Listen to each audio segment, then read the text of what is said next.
Reteach, podcast for teachers seeking fresh viewpoints, deeper subject knowledge, and diverse thinking. Hello, everybody, and welcome to the Reteach Geography podcast for teachers seeking fresh viewpoints, deeper subject knowledge, and diverse thinking. Visit reteach.org.uk/subject/geography for resources to help you offer students broader perspectives on key topics and free access guides, all written by subject experts. I'm your host, Kit Marie Rackley, and my pronouns are they, she. And joining me is Andrew Caine, author of a series of books for the non-scientist, such as Marine Biology for the Non-Biologist. Welcome, Andrew. Well, hello. Thank you very much indeed. Oh, it's an absolute pleasure, and congratulations on being our very first guest. Well, to be quite honest, I feel quite honoured. I think it's a fantastic thing you're doing.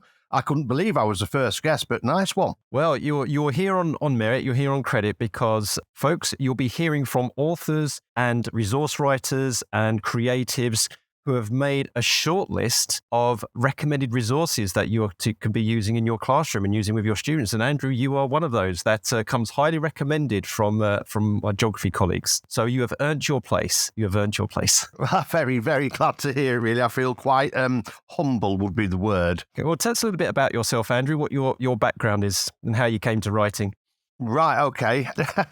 Shall I go right back to the beginning? Yep, if we I don't know if they're going to play music behind you, but that'll be their prerogative. Right, we'll go right back to the beginning then. I was at school and shall we say I was asked to leave school without doing any exams, okay, because I was I rebelled a lot and I enjoyed myself. It was good fun and found myself working on a farm. And then from the age of 12, I was working on a farm, which instilled a good work ethic. But then after about a few years, I think I was about 26, I was quite frustrated because I knew I had an ounce of intelligence, but I really didn't know how to use it in the slightest. And the turning point for me was going down to Brixham with my future good lady at the time. And we was just going out with each other. We decided to have a naughty weekend away. And we're going down the seafront. And we're on the breakwater. And I'm looking down at the breakwater. And I just see the seaweed flowing. And I just thought, wow, that's just so amazing. And I looked at the good lady and I said, look at that beauty down there. And she replied and she was, what, that dirty, smelly seaweed? And at that moment, I just knew I had to go and study marine biology. And that was the turning point for me, yeah. Wow, yeah. And you graduated with honours in marine biology from Bangor University, I believe. I did, yeah. That was a good old trip. I found out the reason why I was at school and didn't do very well. Found out I was dyslexic, and I got all the help I needed there. And then, yeah, graduated with 2-1 honours and then drove back to Warrington the next day. Amazing. And if this doesn't solidify why you're a perfect first guest, Andrew, I don't know what, because we are trying to inspire, not just the teachers listening to this podcast, but also the students as well, who feel they may be in a very similar situation to both what sounds like parallels with me as well. Both of us were in when we were in school, and we felt like there was something more about us, but we needed that spark, and for us it was university, or for you seeing that seaweed bobbing along with your better half. Yeah, loved it. So you've got some really fantastic books here, which come very high. I'm looking at the reviews on Amazon. Actually, they've all come really highly recommended. But how would you sum up what your books are about? What was your aim when you wrote those?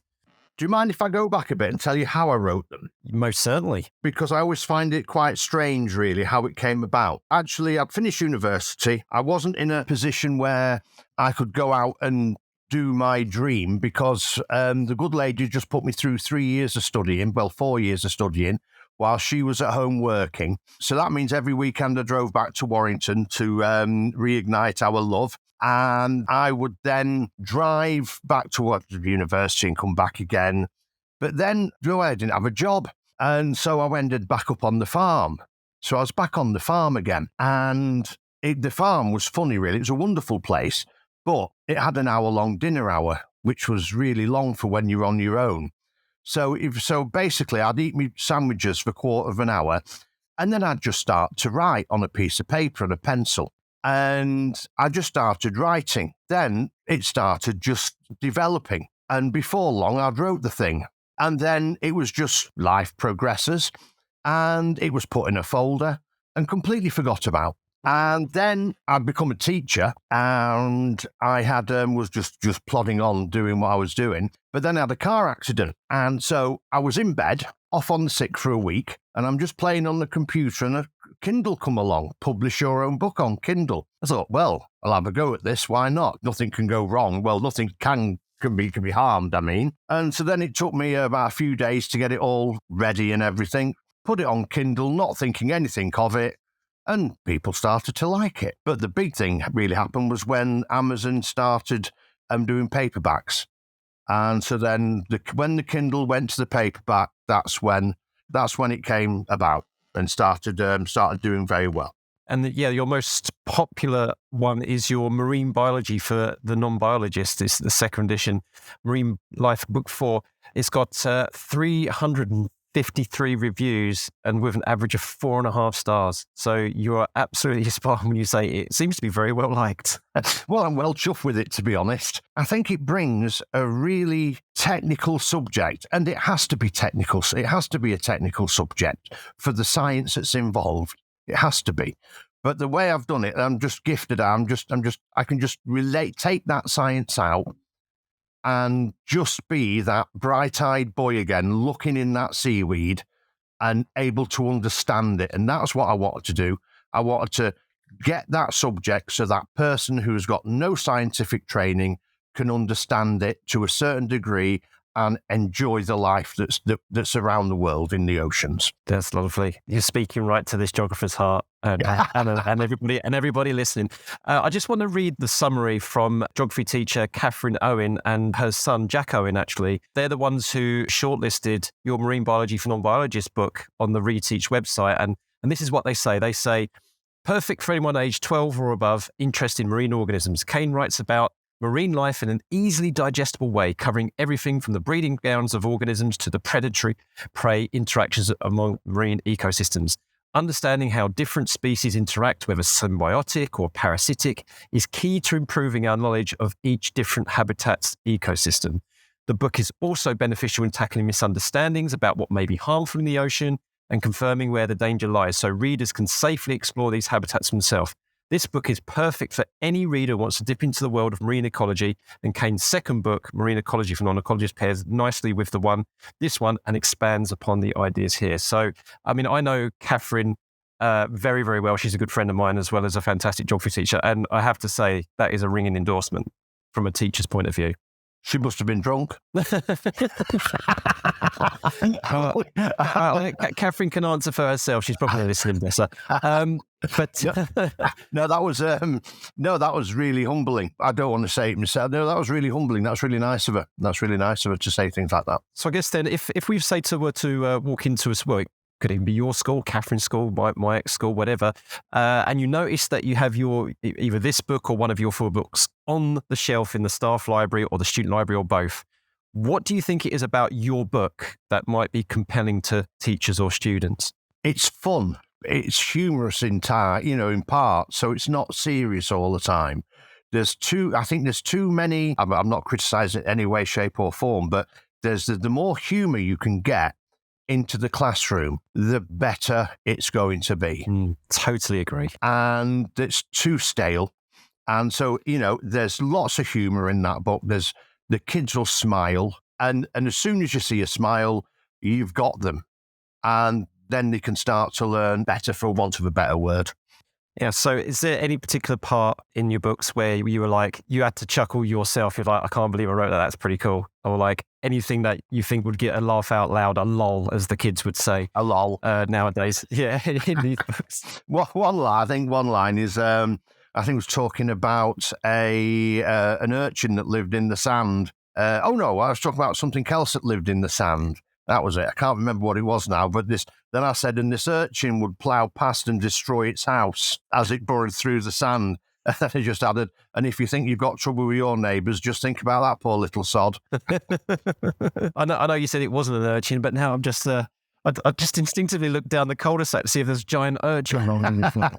So yeah, you can see exactly. You can see how it's like playing on your imagination. Of course, that's a ridiculous thing to imagine, but that's the whole point. And now I will not forget that. Now I've learned that for life. That will live rent-free in my head. No pun. Excellent. So naturally, the next question, when you were in school and college, was there anything you read which was equally humorous to you, but you learned something from it?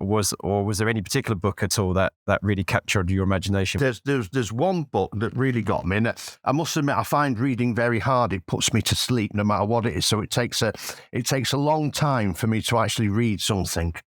But the one that I would say changed my life 100%. Was in 1992 when I was doing my access course to get into uni. And it was called 5,000 Days to Save the Planet by Edward Goldsmith, who unfortunately is not with us anymore, but the founder of the Ecologist Journal. And it detailed the destruction that was going on at that time around all the ecosystems in the world. It said 5,000 days, and we're way past that.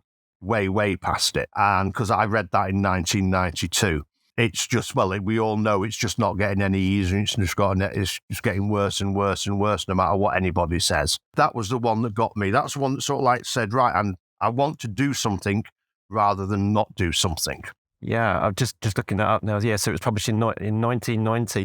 And it just goes to show, I remember when I was in school in the 80s and 90s that these were fringe topics. They really were, because we were living in that period of time when there was a lot of social mobility. People thought they had coming out of the war, and the baby boomers had now earned the right to be capitalist, to live in luxury and things like this. And I think things like this come under the radar. So I'd imagine that this book by Edward Goldsmith was actually one of the exceptions. So it's interesting that you came across that in a time when books like that probably weren't very easy to find, I imagine. Yeah, I can't remember how I came across it. It must have been in a bookshop somewhere when I just walked past it and just saw the cover and thought, that sounds quite interesting. In them days, we didn't order online, so it would have been a bookshop. So that is the only way I can think I found it. To be quite honest, I'm glad I did. Really glad I did. Yeah. In them days, climate change was nothing. It wasn't even heard of. Or it was heard of, but people didn't care or don't care, and as you quite rightly said, those days, it was the acquisition of money that mattered anything. That was all that mattered. Yeah, all the utopian kind of views of the future kind of like was how, income was distributed, even in all this kind of, back then, I'm a big Star Trek nutter. So, especially the Next Generation, 1987 onwards, 1989 onwards. And then, of course, all the dystopian things are all about that disconnect. Like 1984 and things like that. That was a bit of an older book, but set in 1984. So if there was just one thing in your book that you'd strongly feel teachers must know to pass on to their students, what do you think it would be? It would be, I think the most important thing in that book, as far as I'm concerned, is it comes near the end of the book. And people listening to this, please don't take this the wrong way. But if you got rid of all the whales and dolphins, okay, and you did that in 1 minute, and they all just disappeared. A couple of years later, you could go to the oceans and you would see not a great deal of change. You would see some change, but you wouldn't see destruction or loss of light, loss of species or anything like that. So all the people love dolphins and whales. Every TV program's got dolphins and whales in and things like that, yeah? So what I'm saying here is we should have more education on if we took all the krill away in one go, then we will go back 2 years later, we would see a dead sea. So it's not protecting the whales and the dolphins, it's understanding the lives and the life cycles of the little animals that's more important. I understand that the whales and the dolphins are our charismatic species, and it's how these wonderful organisations create their money to do that fantastic work. But I just think we should educate our students correctly and say, this is what you need to be looking at because this happens and this happens and this happens. Yeah, totally get where you're coming from. And I think a lot of people listening will know exactly where you're coming from, because the whales, the dolphins, of course, they're important parts of the ecosystem, but they are the poster childs of the environmental movement. Whereas one of my favourite books, you just reminded me of one of my favourite books, and that is Bottom Feeder by Taras Gresko. So Bottom Feeder, How to Eat Ethically in the World of Vanishing Seafood, because it convinced me exactly what you were saying, that yes, of course, we should be focusing on all of the ecosystem, but if you ignore the bottom feeders, if you don't focus on the bottom of the trophic levels, the primary consumers, whatever like that, you're on a hiding to nothing. You gave a bit of reaction when I mentioned that book. So I guess it's something you have come across yourself. Yeah, absolutely. I can't agree with you more. I really can't. I mean, all I'm going to keep saying is I can't agree with you more. It's the same when you go out. It's not just the oceans. It's every ecosystem they've got to be looking at. Teach the kids about the ants. Teach the kids about the bees. Things like that. Teach the kids about snails. What a wonderful thing a snail is. If they only knew what a snail was. How does a snail feed? And things like that. If they only knew, they would open their eyes.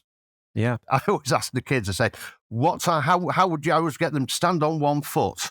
And they stand on one foot. And then I say, try and push the next person over next to you. And they all try pushing each other and they all fall on the floor and all this and all giggling. They just say, well, you pushing was the ocean current. You standing on one foot was your foot on a piece of coral because you're a snail. How do they do it? And they all start thinking then.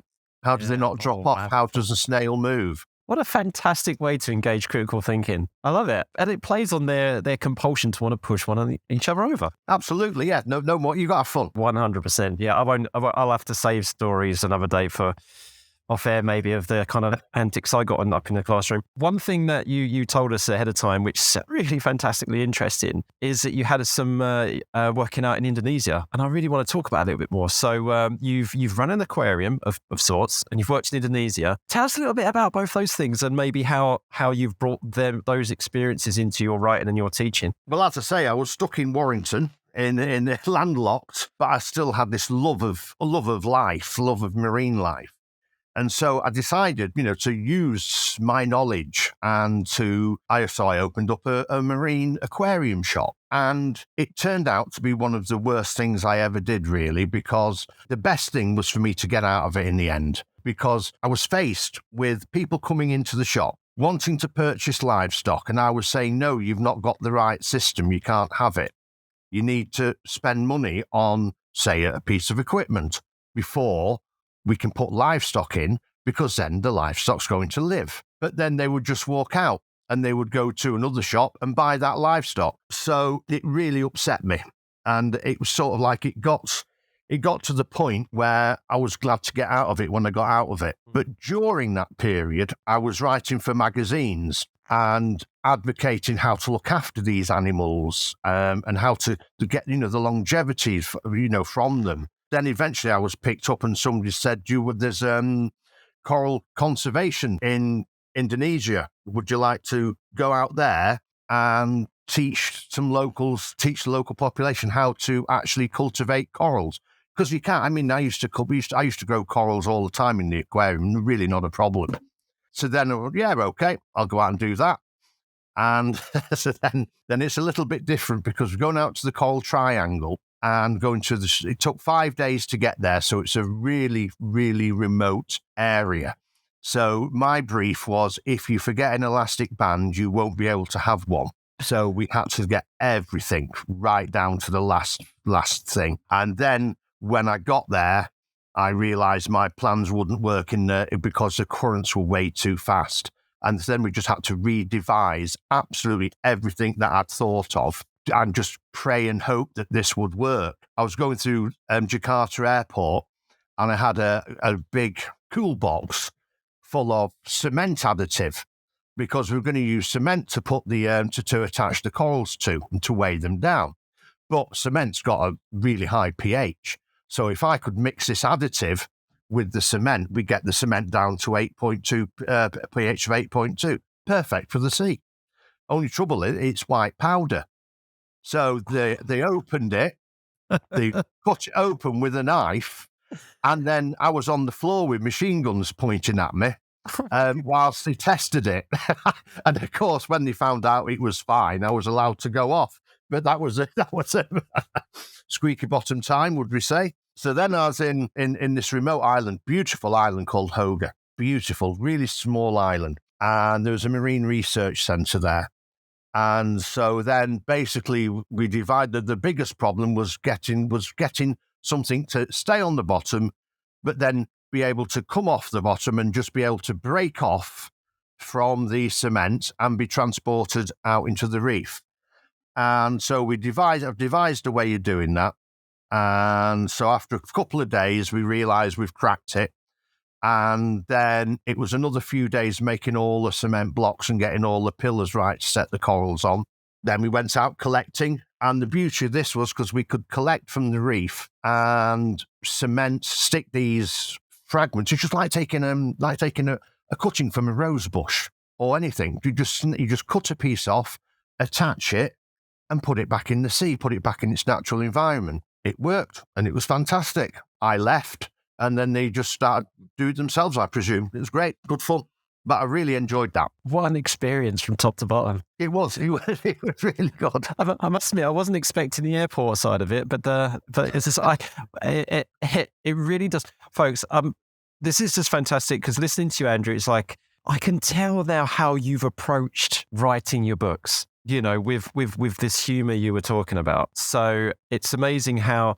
Well, this is why we're doing this podcast, so we can hear from you personally, and we can see how your personality is inside of your book as well. And so I'm guessing that you must have had quite a lot of fun writing these books as well. And have you put any of it? Maybe not the full struggle alarm, but maybe the any other anecdotes have made into your books or something like that.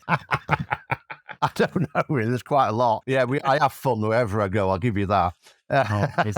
Let's just say a lot of the things probably have been toned down a bit. I do, yeah. Can't put that, but yes, I was going to say. Well, I know that you've published your own stuff as well. But so, do you tell yourself maybe that's not for public consumption, Andrew? Yeah. I remember doing. I did some. Oh, what was it? I did some short stories when we first did the book. This was my only sort of like exploration into social media, right? And so somebody then said to me, right, you've got to do blogs and get a Twitter account and all this lot. And I haven't got a clue. I haven't got a clue about it at all. Right. So I said, right, okay. Then I said, well, I'll write these blogs then, and then you just put them up for me, will you? And they went, yeah, okay. And so I wrote every week I'd throw a blog on and all this lot, and it was good fun writing them as well. And then I remember I did one, it was Valentine's Day, and they said, can you do one for Valentine's Day? So I did Sex in the Sea. And and so it was perfectly nice. It was a perfectly nice thing to do, all about different animals and how they reproduce. It was just the wording of it, I think. And then they told me I couldn't do it, so I was very upset. But then when I got these, I got these a while ago, and I thought, well, these are entertaining little blogs. I'll turn them into literacy for science, where the students can read them, and then there's 4 or 5 questions on the end. So they read the article, they get the education's totally off the curriculum from that article. They can then write down the answer, or write down their thoughts is a better way of doing it. But I remember coming to the Sex and the Sea one, and they just had to put in brackets, do not use for student consumption, and close the bracket. For teacher consumption only. Yeah. As a lover of the world and a scientist myself, it's like, of course there is science behind sex and how do animals reproduce and stuff like that. I don't believe it should be a taboo subject. And again, it's all about the delivery or about you teach it. They're going to have to send that to me. I want to read that. Right, I will do. Amazing. Got one last thing to ask you, Andrew, before we finish off. You've already kind of gave us that one lovely memory about you having with the kids standing on one leg. But is there any other examples you have of like the craziest out there lesson that you've taught or been taught where the students got something out of it more than the average learning? Any other crazy Mr. Caine kind of stuff going on? I remember, and I think I'm going to do this again next year. I'm not sure. I took a load of year 9 students down to Anglesey for a couple of days. And instead of doing the usual, what are they called? The outward bound courses where they learn skills of, they all do that. I thought, well, I'll take them down and I'll show them what science is like in the field. So we took them down. We did water sampling, and they had to figure out how to sample water, but without getting the surface water in the bottle. That was one of the hardest things they couldn't get around. It's not easy trying to think about that one. So we did the seawater sampling, Then we did the physics of a sandcastle, but they had to analyse the difference in water content and grain size and sand the further down the beach they went. And then they had to decide where they were going to build a sandcastle. And then the race was on to try and get the bigger sandcastle. Then I took them on the shore, did some netting. They did some rock pooling. We had a look at all the animals that we found, made sure we put them into buckets that we'd got, so they could actually into glass bottom buckets, so they could actually see the legs moving from underneath rather than just putting them into a bucket. And then I took them for a walk through an ancient forest, and we looked at how the plants had adapted to the low light levels. And actually, we stopped them and we made them look at them, and they'd never realised what was going on before. Amazing. And that was I enjoyed doing that one. But then as a lesson, the boring one is terminal velocity, where I'll guarantee you they'll talk about a skydiver, how a skydiver drops and how it reaches terminal velocity. So I always get a table tennis ball, and we'll get meter rulers, and they have to drop it from a certain height and see how high it bounces. But then when you've got them stood on tables, holding 2 or 3 meter rules up, dropping it from the top of the ceiling, dropping the ball, it's fun. It's fun. Yeah. But all the balls reach terminal velocity and they don't forget it. That's right. It's not just what they learn, it's the process of how they learn it. And like I used to do, speaking about climbing over tables, I used to have them act out the condensation and how clouds are formed by climbing over the tables. So they would start off like curled up on the floor, but by the tables, they're in the ocean. And then I'd turn the fan on, right, which represents the wind blowing them over the land. And as they clambered on the chairs and the tables, they would then condense and they had to form their best cloud shape. Brilliant. So, this is amazing. And yeah, I was going to say, a lot of us geographers now listening to you going, I need to rethink my field work. Andrew, this has been such a delight and such a pleasure. I've never done one of these before, so I didn't know what on earth to expect. I've had such good fun talking to you. It's been great. Oh, bless you. Thank you very much. So, folks, do check out Andrew's books. There's fantastic. So, Marine Biology for Non-Biologists, and other ones, pockets. Are they pocket size, would you say? Yeah, a bit bigger than pocket. You need a big pocket. Need a big pocket. It's all good. It sounds be great. And you can read up on Catherine Owen and Jack Owen's little description of it. So in the Reteach geography website, they put it under the category of the diverse ecosystems of the ocean. So do check that out. So this podcast was produced for the Authors Licensing and Collecting Society. The producer is Michael Trzynski. Please visit reteach.org.uk/subjects/geography for resources to help you offer students broader perspectives on key topics and free to access guides written by subject experts. I've been Kit Marie Rackley, and thank you very much for joining us.